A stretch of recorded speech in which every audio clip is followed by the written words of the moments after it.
Muy buenos días. Gracias, doctor Camilo. Gracias a todos por haberme invitado y permitirme presentar estas ideas que he puesto para conocimiento y para que tengamos un debate, ¿no? Pienso que el debate tiene que hacerse con ideas y con conocimiento. Entonces, me he permitido sugerirle 4 temas que son un recuento histórico, porque es que a veces decimos que el Tolima nunca ha tenido minería, entonces es necesario tener un recuento histórico. Segundo, de un verdadero potencial, saber con qué realmente es que contamos. Tercero, hablar del tema de titularidad minera más como aspectos de tipo de conocimiento que como que podamos debatir, porque realmente esto se nos sale de las manos, es la autoridad minera, es el gobierno nacional el que decide, otorga o no otorga títulos. Hay que saber qué es lo que tenemos, pero también para que pensemos cuál es la propuesta. Y finalmente pienso que el tema que nos va a concentrar más es el tema que yo he denominado minería, ambiente y desarrollo. Llamando ambiente todo el tema social, porque lo ambiental no es solamente lo físico, no es solamente lo biológico, sino también es lo social. Y finalmente mirar cómo esa minería, ese tema ambiental, visto desde la forma que les digo, implica o no implica desarrollo. Creo que esa última parte es la que nos va a concentrar más tiempo y por eso en las 3 primeras voy a tratar de ir lo más rápido posible, haciendo una parada al finalizar cada una para que tengamos algunas preguntas, pero solicitando que por favor el debate más grande lo demos al final. Entonces, empecemos con el tema de un recuento histórico. Aquí faltará mucha información y hay cantidades. Cada vez que uno se mete más en el tema, encuentra más escritos y escritos y escritos que habría que pensar en que si en algún momento la Academia de Historia o la misma facultad o la misma licenciatura de Historia de la Universidad del Tolima o de cualquier otra parte se encarga de hacernos una verdadera historia de la minería en el Tolima, porque realmente es muy rica y es muy importante, no como medio local, sino como medio regional. La minería del Tolima, como vamos a ver ahorita, fue intercambio con Cundinamarca, fue intercambio con el suroccidente del país, entonces desde ahí arrancamos a tener una visión, pero que no la tenemos sino parcializada. Este es un dato que alguna vez apareció en una enciclopedia que se llamó El Arte Histórico Colombiano y nos habla del señor Enrique Barney Caicedo, donde nos cuenta que el Tolima, Barney Cabrera, perdón, 1975, nos confirma que ya cuando llegaron los españoles ya había minería en el departamento. Y cosas muy interesantes como Fray Pedro Simón cuando nos decía que los descubrimientos diciendo que estaban tan cerca de la superficie de la tierra que entre las raíces de los árboles y las hierbas que arrancaban cogían el oro. Es posible que haya exageración, ¿sí? Pero en realidad cuando uno ahonda encuentra que sí realmente había una importancia del oro en el momento en que llegaron los españoles. Y que la minería en el Tolima continuó en la época de la dominación española con minas principales en Frías, Falan y el Valle de San Juan. Y las ruinas están ahí. Y alguna vez nos preguntábamos y decíamos, ¿y esto por qué no lo aprovechamos turísticamente? Es decir, ahí hay un elemento que puede uno utilizar para hacer algo alrededor del turismo.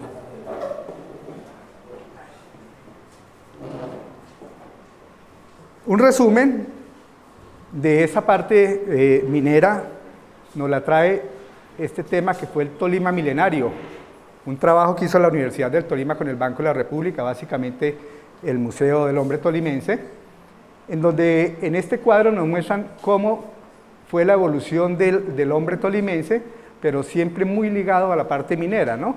Cuando mostramos estas herramientas aquí, esto es minería.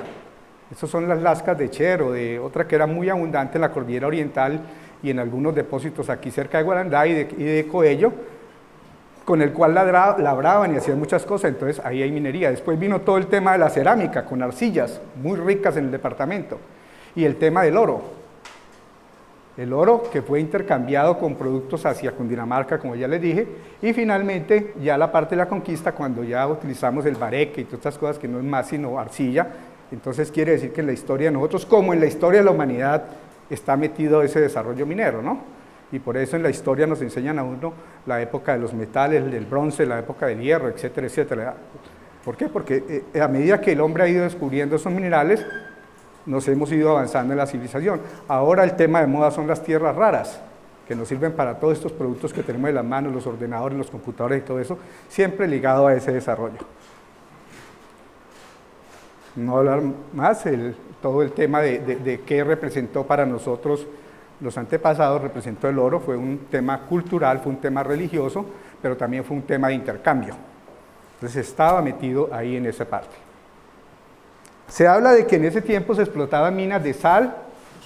Yo lo pongo interrogado porque realmente, salvo algunas zonas salobres, algo en la zona de Coello, de resto pues no tenemos manifestaciones de sal aquí en el Tolima importante, pero estaba el oro, el cobre y la arcilla con el que hacían estos elementos. De destacar que durante esta época se vislumbra la importancia de la minería, ya sea como de forma de pago o para la elaboración de bienes sagrados o como distinción, que es lo que siempre hemos visto el oro. Ustedes saben que el oro, la mayor parte se utiliza es en joyería. La India, que es el país que más consume oro, alrededor de casi 700 toneladas anuales, lo utiliza como dotes para las personas que se van a casar. Es decir, es un tema cultural que está metido ahí. Después de la India viene China. Entonces, eso ya lo teníamos ahí en ese punto. Importante también destacar que el auge minero se dio especialmente en la época colonial entre 1550 y 1640. Un dato interesante, minas de oro en Sabandija, Venadillo, Río La China. Ese es un tema de este señor Soliberto Cardona a propósito de su nueva historia de la fundación de Ibagué, que piensa que no fue en Cajamarca, sino aquí en el Cerro de la Picota, cerca de Alvarado. Entonces él dice que cuando llegaron los españoles encontraron minas en el río Venadillo, posiblemente era el río La China. Los dos ríos están muy cerca ahí, y que ahí llegó un momento en que trabajaron 500 indígenas en esas minas, y que el intercambio salía de ahí, de ese sitio, atravesaba la cordillera por el lado de Santa Isabel y salía al Quindío para llevar todo el material que llevaban para allá, y de allá para acá traían otros productos. Este dato también, para 1590 ya existían cerca de 5 ingenios. En ese tiempo, a todo digamos, el entable minero lo llamaban ingenios. Habían 5 ingenios que molían 14 a 15.000 quintales de metal, 250 días de trabajo. Entonces, eso era lo que había en ese momento en Mariquita. Vuelvo y digo, estos son datos muy fragmentarios que habría que profundizar mucho más. Dato importante también, cuando llegaron los españoles, lo primero que vieron fue se deslumbraron con el oro. Veían oro por todas partes, entonces la agricultura no importó. Después, con el tiempo, se dieron cuenta que para alimentar a esos mineros había que producir entonces alimentos. Y entonces aparecieron las estancias y las haciendas, y no solamente en Mariquita, sino en muchas partes del departamento. Algún profesor de la Universidad del Tolima me dijo que él consideraba que un 70% de los pueblos del Tolima salieron de la minería. Nacieron como un entable minero, como una zona en donde primero apareció la minería y después alrededor de eso se fueron creciendo los pueblos. La región de Mariquita siempre se ha considerado que ha sido una región rica. El gran problema de ese tiempo es que las ganancias fueron enormes y poco se sabe de su cuantía porque no existía casa de moneda para el control y el registro. ¿Cuánto oro salió de Colombia? ¿Cuánto oro salió del Tolima? ¿O metales preciosos? Porque no solamente era oro, sino plata también. No se sabe, son datos que no sabemos. Seguramente buscando en archivos históricos eso aparezca, pero realmente lo que sí se sabe es que fue bastante el oro que salió de ahí. En Ibagué, pues también, los ríos Chipalo y Venadillo, y esto es información de la historia minera del Tolima. Otros municipios que tuvieron fue el Guamo, Chaparral, Collaima, Neiva, porque de aquí hasta el sur del país, prácticamente por el Valle del Magdalena, era mucho el oro que había. Y ya para 1785, por parte del virreinato, entonces empezaron las minas de oro de importancia de Santa Ana, La Manta, de Cristo y San Juan. Santa Ana es en Mariquita, la mayoría de estos era alrededor de Mariquita, que dieron las mayores riquezas de oro, como ya vimos que tenían 4 o 5 ingenios allá montados en ese sector. Un dato muy importante que me parece resaltar es la llegada del sabio Mutis, con Francisco José de Caldas. La historia del Sabio Mutis o el recorrido del Sabio Mutis por el Tolima se inició en Chicoral, después pasó a la mina del Sapo en el Valle de San Juan y del Sapo fue a Mariquita, en donde realmente fundó la expedición botánica. Y estos dos señores, el Sabio Mutis, además de ser biólogo, él era más mineralogista.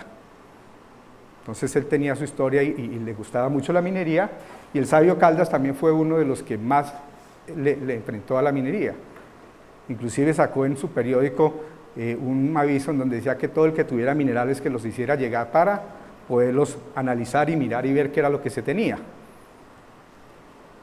Un dato que es importante conocer es que,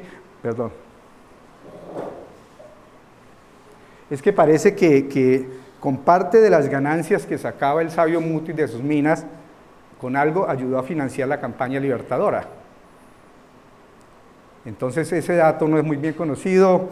Algo como medio oculto es que después de que él empezó a trabajar con la independencia, entonces se sintió perseguido y fue cuando se metió de cura.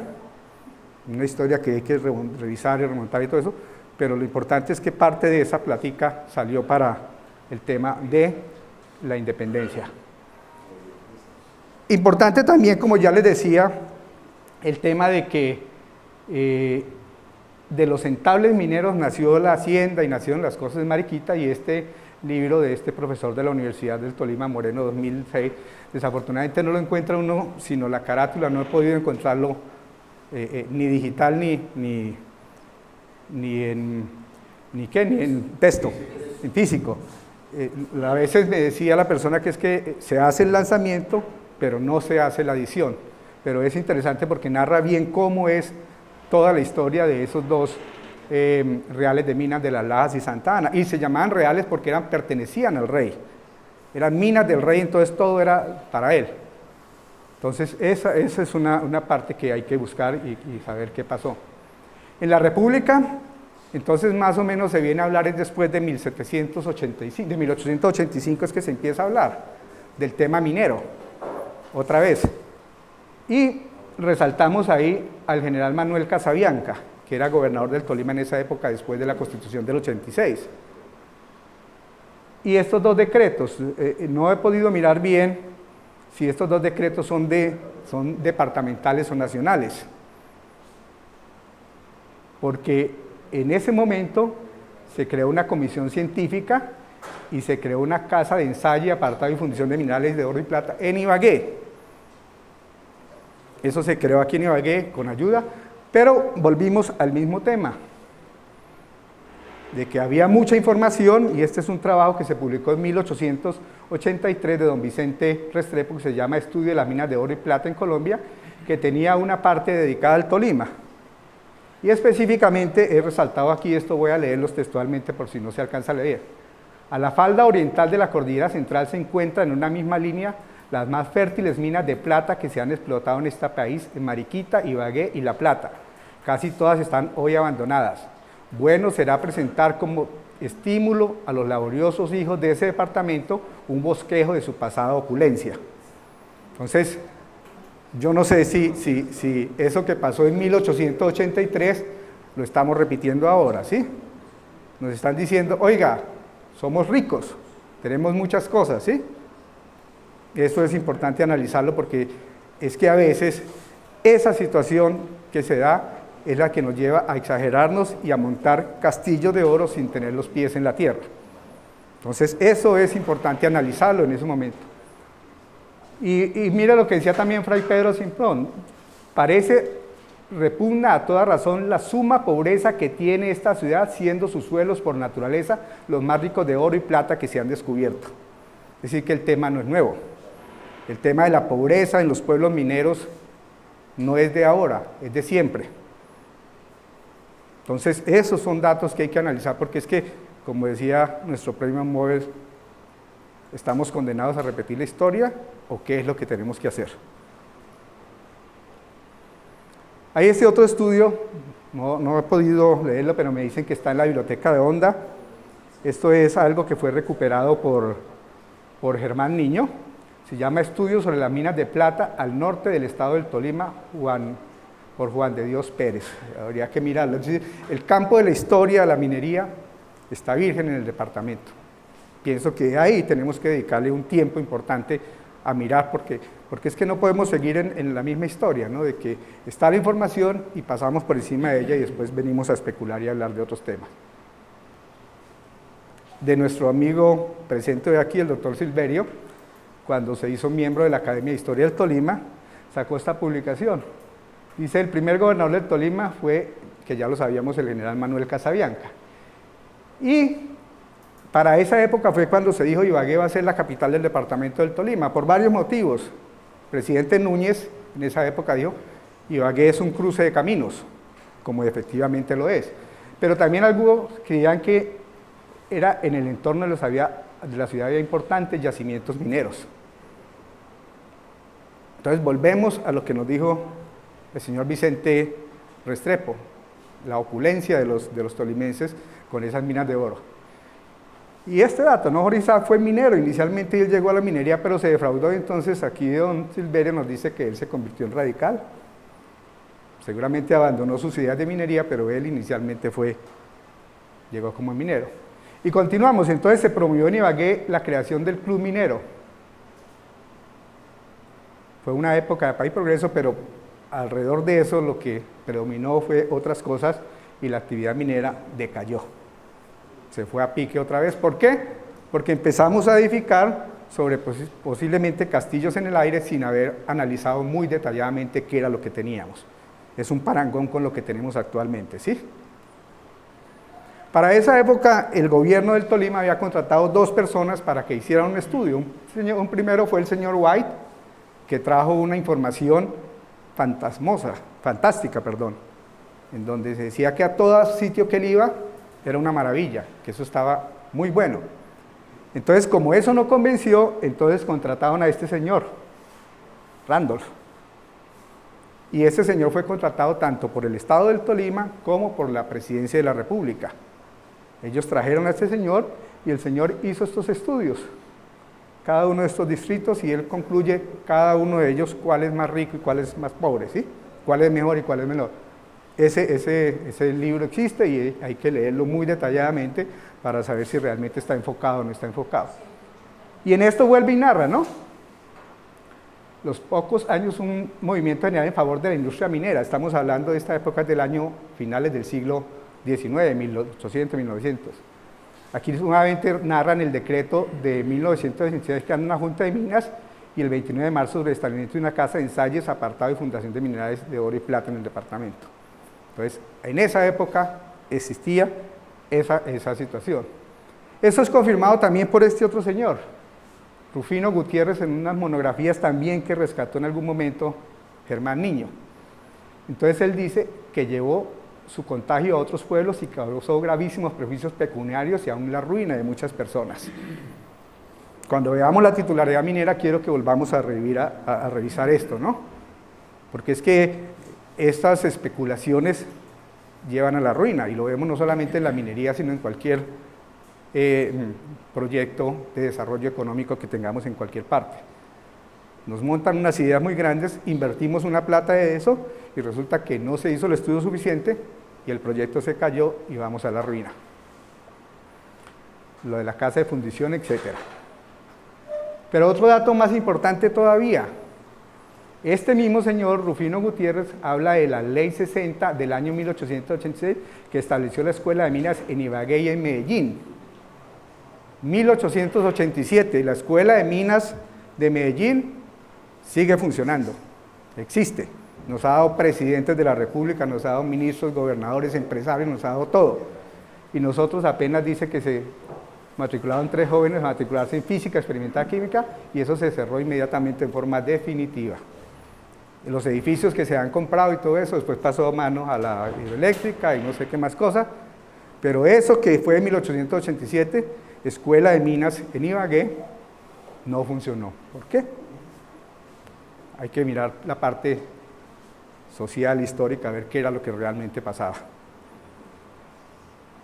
El siglo XX, pues llegaron las empresas mineras, muy importante, en el norte de Tolima predominó la presencia de empresas inglesas, pero también había empresas alemanas. ¿Y por qué estas empresas inglesas? Porque el gobierno nacional se había comprometido con el gobierno inglés para tener plata para la guerra de la independencia. Y entonces en contraprestación le dijeron vengan y exploren y hagan minería en este país. Eso estaba ahí entonces. ¿Qué falló? Y tengámoslo en cuenta. ¿Qué falló y por qué esa minería no se desarrolló? Estudios insuficientes sobre la extensión de los yacimientos. Una mina no se monta con la sola presencia de una vetica ahí. Entonces yo tengo que invertir unos recursos en hacer una muy buena exploración para saber si realmente todo el capital que voy a invertir ahí realmente me va a dar. Maquinaria inadecuada. Tenemos un caso, digamos que reciente, el de Cemento Santer en Bogotá. Montaron una estructura muy grande sobre una exploración que le hicieron los gringos, que eran los que querían vender la maquinaria. La maquinaria muy buena, pero los yacimientos de caliza no estaban y tenían que traerlos de Boyacá o subirlos de Apulo, que no eran de buena calidad, y al final la planta de Siberia tuvieron que cerrarla porque no les dio resultados. Entonces, no es con el corazón que se trabaja en esto, sino con los hechos y con los datos. Capacidad productiva de la infraestructura local. Entonces, si yo monto un proyecto minero, yo tengo que asegurarme que tengo la infraestructura que me va a soportar. Yo no puedo traerla de 200 o de 300 kilómetros, porque si no, no me va a dar. Entonces, no había en ese momento. Extensión y estado de la red de transportes. Preparación inadecuada de directivos, ingenieros y empleados para el nuevo entorno. Entonces, si nosotros estamos hablando de minería, tenemos que saber que tenemos personal preparado en la rama directiva, en la rama profesional, en la rama técnica y en el trabajador raso. Y finalmente, dotación escasa del equipo necesario. Entonces, estos puntos hay que tenerlos muy en cuenta cuando pensemos en que sí realmente vamos a tener un desarrollo minero. Si no atendemos estos puntos, pues cualquier cosa que montemos va a estar en la nada. La depresión de los años 20 hasta los de los años 30, de ahí en adelante empezó otra vez a resurgir la minería en el Tolima. Los principales yacimientos estaban en Ibagué, Anzoátegui, Santa Isabel, algunos en Cajamarca. Y mire la producción de oro que era en ese tiempo, 1932-1942. Realmente las estadísticas mineras no son muy buenas para esa época y ni siquiera actualmente. Es decir, ese es otro punto. Uno, como decía alguna vez un profesor que tuvo un desarrollo de producto, uno tiene que saber el marcador, con cuánto cuento para poder montar algo. No puedo venir de la noche a la mañana a decir, esto es y con esto voy a montar. No, tengo que tener los datos muy precisos. En la década de los 70 entonces se presentó el quinto Congreso Nacional de Minería en Ibagué en 1975, Hotel Ambalá, y ahí aparecen las primeras intervenciones de Geominas, en donde dice que había 591 ocurrencias minerales metálicas industriales en el suelo tolimense, 4 eran minas activas, 202 minas abandonadas y 50 manifestaciones de eso. Es decir, que habíamos montado una historia muy grande sobre la minería, pero en realidad no había sino 4 minas activas. Lo demás era abandonado, ¿por qué? Porque eran cateos o eran cosas que se hacían. En la actualidad, entonces, nuevamente volvemos a un auge minero. Volvemos otra vez a hablar de minería, volvemos a decir somos ricos, somos poderosos, tenemos la locomotora minera, pero realmente ese conocimiento, esa potencialidad está evaluada, está cuantificada. No es decir, yo tengo posiblemente 10 yacimientos, no, yo tengo 1, tengo 5, tengo 3 yacimientos que me producen tanto. Y todo el estudio de qué es lo que me va a dar, en ganancias reales, en desarrollo para la región, en comercio, en industria, en lo que sea. Y un dato muy importante, el desarrollo reciente ha venido incrementando la exploración y explotación minera en el departamento, especialmente en lo que a minerales no metálicos y materiales de construcción se refiere. Que a veces nosotros pensamos que la minería es únicamente el oro. Resulta que tenemos otra gran cantidad de cosas que a veces las despreciamos o no les damos valor agregado y nos quedamos ahí únicamente pensando en el oro. Finalmente, 3 citas. Este señor que estuvo en el año 2013, creo que fue que estuvo aquí en la Universidad de Ibagué, 2008, perdón. El Tolima de antaño, con olor a tabaco, de calles empedradas, casas coloniales, donde la minería ocupó un lugar importante. Fue cuando las empresas mineras inglesas estuvieron en el norte del departamento del Tolima. Su paso por el Tolima le hizo recordar su interés por la minería del siglo XIX, especialmente la presencia de ingleses en las minas de plata de Santa Ana, y ahí están los restos. Entonces, en ese tiempo era reconocido a nivel, por lo menos de los ingleses, que aquí había una minería. Esto otro, publicado por El Nuevo Día, el 14 de octubre del año 2009, con ocasión del cumpleaños de Ibagué, una separata, una región apacible y serena en un valle ameno y deleitoso, toda la vida una primavera a la margen de un caudaloso río de extremada agua dulce y clara, encerrada entre márgenes de arenas de oro. Extremada agua dulce y clara de nuestro río Conveima, no sé cómo estemos, y esta riqueza de arena de oro no sé si está o no está. Pero eso era lo que se percibía en ese tiempo, cuando en la época de fundación de Ibagué. Y esto citado por Alfonso Carrero en El Nuevo Día también el 14 de octubre, en el largo olvido colonial, Ibagué fue promisorio en el campo de la minería, plata y oro, y en determinado momento de la investigación científica con la Real Expedición Botánica del sabio Mutis. Entonces, ese es nuestro pasado minero. Algunas referencias bibliográficas, ojalá pudiéramos poner todo lo que hay escrito sobre la minería del Tolima, es impresionante. Cada vez yo exploro y encuentro más cosas que gastaríamos mucho tiempo más en analizarla, pero pues habrá que hacerlo en su momento. Entonces, con esto quería yo darles este primer recuento, porque es que a veces uno oye que el Tolima nunca ha sido minero. Entonces me parece que eso tenemos que tener claro, que en algún momento hubo minería en el Tolima, y ha habido minería importante en el Tolima, y sigue habiendo minería en el Tolima. Que aporte al desarrollo regional, como dice el seminario, es lo que tenemos que debatir y pensar aquí. Mientras tanto, lo demás son cuentos.